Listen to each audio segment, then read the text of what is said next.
As sports history fans, we often reminisce about the legends. Willis Reed limping onto the NBA Finals court, Curt Schilling's bloody sock, Kerry Strug's courageous dismount, and so many more. These moments often define sports history. But what about the countless injuries that did not become legends, or careers that were derailed due to inadequate care? That's where this episode's sponsor comes in. Introducing to you, ILP Sports Consultants, your trusted sports injury partner, available 24/7.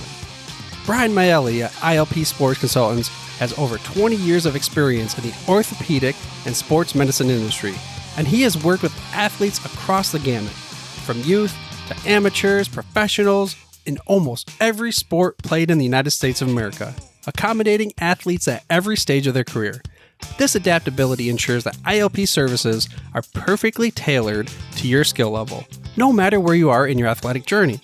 With ILP, you are in control. Choose the steps that matter most to you. Diagnosis, treatment plan, recovery, or the whole journey. ILP services are tailored to your unique needs. Rushing for care is a common pitfall, leading to future problems. ILP Sports Consultants helps you make the right decisions, ensuring that you receive timely and safe care. And here's a bonus. Brian hosts the Injured List podcast, sharing insights and athlete stories you won't want to miss. Whether you're a concerned parent or grandparent, or an athlete yourself seeking guidance, ILP Sports Consultants is your beacon of hope in sports injury management. Visit ilpsports.com today. That's the letters ilpsports.com. ILP Sports Consultants, where your well-being is the priority and your recovery is the mission. Choose ILP Sports Consultants for a healthier sports journey, helping you get back in the game the smart way.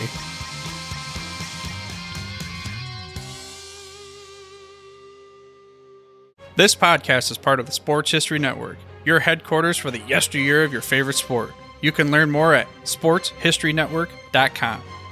Hello, sports fans, and welcome to another edition of Yesterday Sports on the Sports History Network. In our last podcast, we discussed the 1970 San Francisco 49ers. Today, we will go over their 1971 and 1972 seasons. The 1971 season started poorly for the 49ers.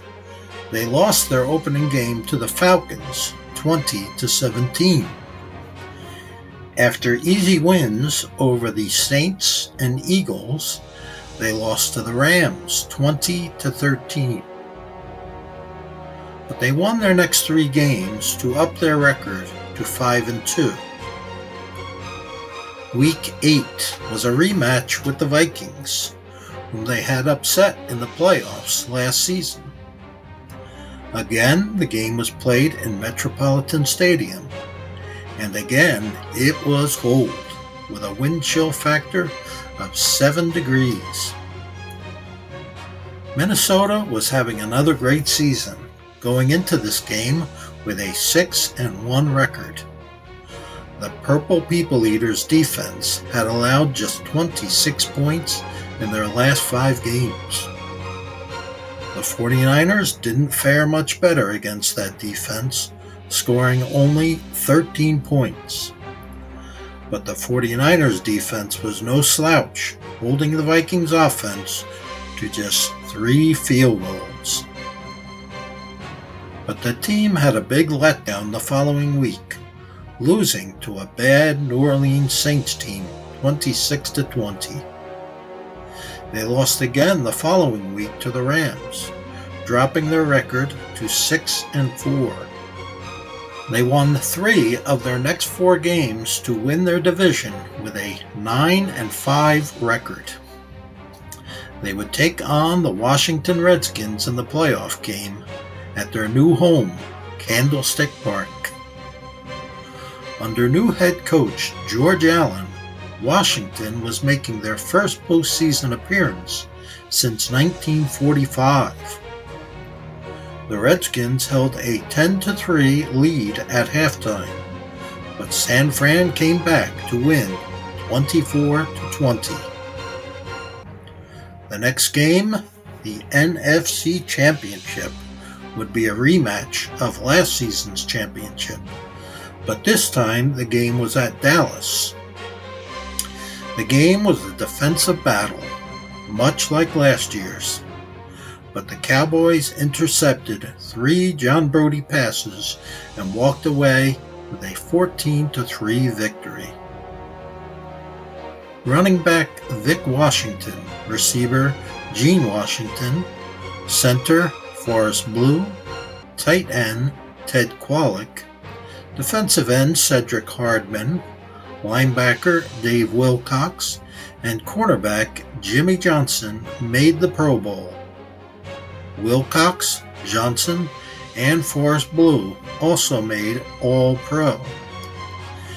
1972 was a strange season for the 49ers. Sometimes the team looked dominant, while other times they looked lethargic. They started the season by blasting the San Diego Chargers 34-3, and then lost to a bad Buffalo Bills team the following week. In Week 3, they destroyed the Saints 37-2. The Rams had an easy time with the 49ers in Week 4, winning 31-7. This was followed by a loss to the Giants and a tie with the Saints. In Week 7, they made short work of the Falcons, 49-14. Halfway through the season, the 49ers were 3-3-1 and looked like Dr. Jekyll and Mr. Hyde. After a Week 8 loss to the Packers dropped their record to 3-4-1, the 49ers won 3 in a row, including an impressive 31-10 beatdown of the defending Super Bowl champion Dallas Cowboys on Thanksgiving Day. They lost to the Rams the following week, their 5th loss in a row to LA. They beat the Falcons and Vikings to finish the season 8-5-1. Fortunately for San Fran, none of the other 3 teams in their division had a winning record, so the 49ers won the division and would have home field advantage in the playoff game. For the 3rd year in a row, their opponent would be the Dallas Cowboys. They had beaten the Cowboys easily on Thanksgiving, and it looked like today would be no different. John Brody was the starting quarterback for the first time since an ankle injury sidelined him in Week 5. The 49ers had a commanding 28-13 lead in the 4th quarter, but missed a 32-yard field goal that would have made the score 31-13 and all but clinched the win for them. Led by Captain Comeback Roger Staubach, who missed almost the entire season due to injury, the Cowboys came roaring back to win the game 30-28. Gene Washington, Ted Kwolek, Forrest Blue, Dave Wilcox, Jimmy Johnson, and guard Woody Peoples made the Pro Bowl. Washington, Kwolek, Blue, Wilcox, and Johnson also made All-Pro. The 49ers would have only one winning season in the next 8 years. That would all change in 1981 when they won their first Super Bowl. But that's a story for another time. That concludes today's podcast. Hope you enjoyed it. Take care, and God bless. This podcast is part of the Sports History Network, your headquarters for the yesteryear of your favorite sport. You can learn more at sportshistorynetwork.com.